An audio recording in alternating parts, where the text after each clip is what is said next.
Hi, my name is Claire Connolly from University College Cork, and I have a new edition of Uncle Silas coming not this year, actually, early next year. It's going to be out from World's Classics in January. It's an update to the edition that some of us will know and have used before, that Bill McCormack, W.J. McCormack, did, and it has a new introduction and some new notes by me. And what I'm going to do in this talk is to kind of talk a little bit about some things, that kind of putting together some ideas that come from the new edition of Uncle Silas, and particularly in relation to Uncle Silas as an Irish novel. That's always been a kind of an issue of critical debate and a matter for discussion, because of course it's a novel that doesn't have an Irish setting or any recognizable Irish characters, or doesn't notably engage with Irish dates or facts or history and so on. And yet many people have argued that the novel is deeply engaged with Ireland. And I just want to kind of review those debates and think a little bit about them. So that's the nature of my presentation. And I'm just going to go through some of these ideas about what makes Uncle Silas potentially an Irish novel, and also what were some of the kind of challenges, confusions and doubts that Le Fanu went through in kind of crafting this particular fiction, especially thinking about this as a novel that has really kind of translated itself so well into a number of different contexts, and thinking about why it continues to kind of engage our attention and gain new readers as this Victorian fiction, which is a mix of sensational Gothic modes, and which draws on Le Fanu's Irish background. Now, there's a kind of practical way of approaching this, which is simply to take an approach from book history and note that Uncle Silas draws on and develops an earlier Dublin University magazine story by Le Fanu called Passages in the Secret History of an Irish Countess, which was again revised as The Murdered Cousin in 1851, and later published in a book of stories that were given the title of the Purcell Papers. And using a device that Le Fanu was to perfect in a class darkly, in the Purcell Papers, he gathers together a sort of, supposedly the papers of a parish priest in the south of Ireland, who's a kind of an industrious collector of old stories. And the story that's collected by Father Purcell here as Passages in the Secret History of an Irish Countess contains the outlines of the plot of Le Fanu's Uncle Silas: a brother suspected of murder, a curious will, a niece in peril, an evil French governess, and so on, but has a recognizably Irish topography, with the brothers' houses located in Cork and Galway. And this trick that Le Fanu did of kind of taking an older story and reworking it is something that he was to often do as a kind of busy Victorian man of letters. He's kind of recycling material in a familiar way. So this happens with this when Passages in the Secret History of an Irish Countess becomes the novel Uncle Silas. But to kind of go further into this kind of more book historical approach to the question, we also know, thanks to the researches of Bill McCormack in his indispensable book, Sheridan Le Fanu in Victorian Ireland, that in 1863, Le Fanu, having written at this point a series of historical novels, and having also engaged in magazine ownership himself, negotiated with the London publisher Richard Bentley for a new novel, which was to follow on from his great novel, The House by the Churchyard, and which is the novel that influenced Joyce and Finnegan's Wake in particular, and with its reference to Uncle Silence in that Joyce gives us. And so Le Fanu went into negotiations and entered into a contract with Bentley. And the contract stipulated, McCormack tells us, the story of an English subject in modern times. Okay. So we can think a bit about that, about why Bentley wanted the novel to be set in England and in the present. So those two kind of coordinates.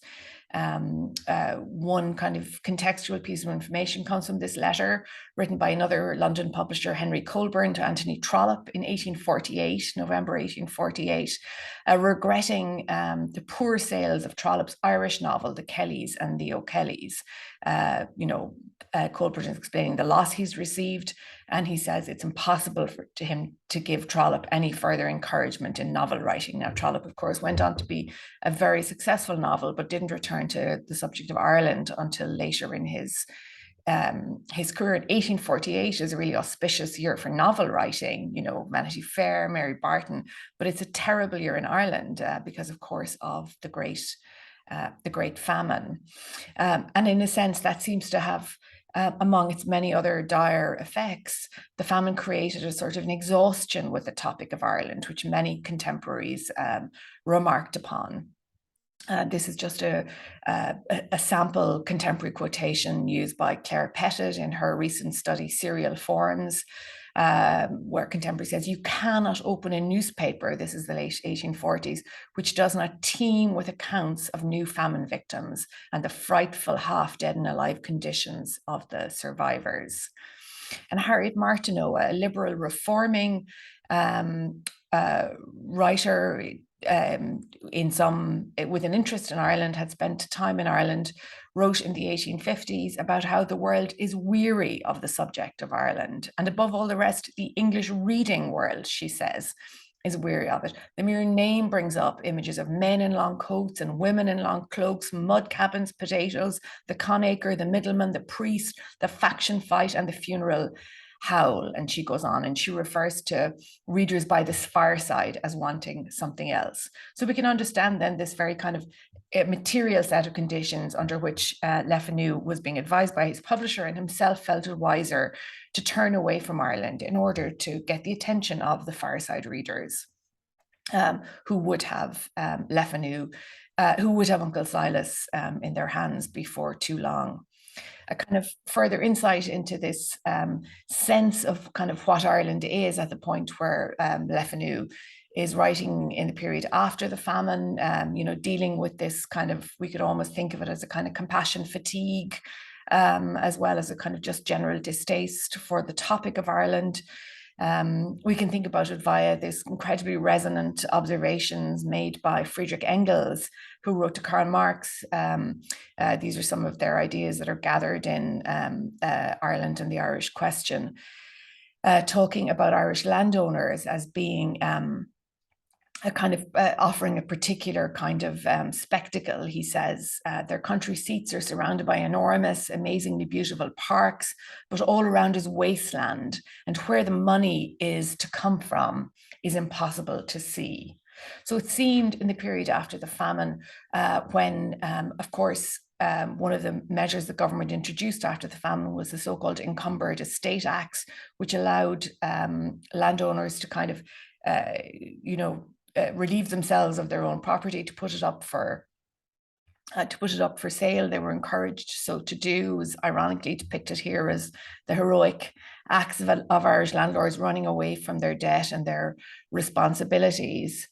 And it's as if Engels is saying to Marx that Irish landed estates present a kind of an intractable political pathology in the present, a form of property that originated in colonialism and confiscation and is now rapidly running into ruinous forms of decline. And that is a kind of sharp and sudden beginning to the end of Anglo-Ireland, I suppose. And that's an Anglo-Irish world that Le Fanu, well, he'd been brought up in its kind of sheltering embrace in the earliest years of his life, when his father was chaplain to the military school in the Phoenix Park in Dublin. And so he knew that kind of, that sort of, as I say, sheltering embrace of a fortified, secure Anglo-Ireland, especially in the years just after the Act of Union. That's the world that Le Fanu was born into. But he didn't just kind of grow up in that world or knew that world. He also understood the beginnings of the shaking of its foundations that began to happen, especially from the 1820s onwards. People are looking at this symposium will know, of course, that Le Fanu's family moved to Abington in County Limerick when his father took on a living there that was worthy of the family moving. Before that, he'd been an absentee holder of clerical livings in Munster. And we have a kind of an interesting glimpse into the world that the Le Fanus moved to in Limerick from a contemporary account taken by a select committee of the House of Lords that was inquiring into the state of Ireland. And one of the reasons they're inquiring into the state of Ireland is because of the violence characteristic of the south of Ireland in this period. And the inquirers, the select committee, interviewed the local Catholic priest in Abington, who would have known the Le Fanus and whom the Le Fanus would have known. And they asked him about things like numbers, how many people live in Abington and so on. And Costello estimated that there were around 6,000 Catholics living in the locality, along, he says, with some vagrants as well, strolling beggars. He also guesses that there's about one Protestant resident to every 500 Catholics, so implying that some half a dozen Protestants lived cheek by jowl with this 6,000 Catholics who were living, as he told the commissioners, on a subsistence diet, subject to crop failures and typhus outbreaks. Costello went on, this priest, to tell the commissioners that the Catholics feel the degradation of their lives, that as a small number of persons of a different religion, meaning the local Protestants, meaning potentially the Le Fanus, is excited by the supercilious conduct of some of those persons towards them. And he talks about burial, which was a kind of flashpoint in the 1820s about the right of Catholics to bury their dead in their old cemeteries. So this is a kind of this is the world that Le Fanu moved into and grew up in. He was a country student in Trinity in Dublin, so still largely residing in Limerick and knowing this world, as I said. And I suppose we could think about some of these kind of degradations that Father Costello is describing as resulting in the kind of organized forms of rural resistance, including the Captain Rock campaign of the early 1820s, which began near Newcastle West in County Limerick, some 50 kilometres southwest of Abington, and extended all across the south of Ireland, the Rockite Rebellion then, and also the Tithe War of the 1830s. William Le Fanu, Sheridan Le Fanu's brother, talks about how stones were thrown at their sister and hearing people shouting at them. Although I always think that the details of that description are very telling. What Le Fanu describes is two young men who were seated on horseback carrying pistols, having stones thrown at them by local peasants who were on foot and unarmed. And I suppose surrounded by a kind of a populous and impoverished peasantry, the Le Fanus thought of themselves as the kind of beleaguered and isolated victims with diminishing income and a changing cultural world all around them. And that same kind of skewed relationship between social privilege and perilous conditions pervades Sheridan Le Fanu's kind of literary imagination and is often realized via the image of the isolated house, as in Carmilla, for example, but also, of course, as in Le Fanu.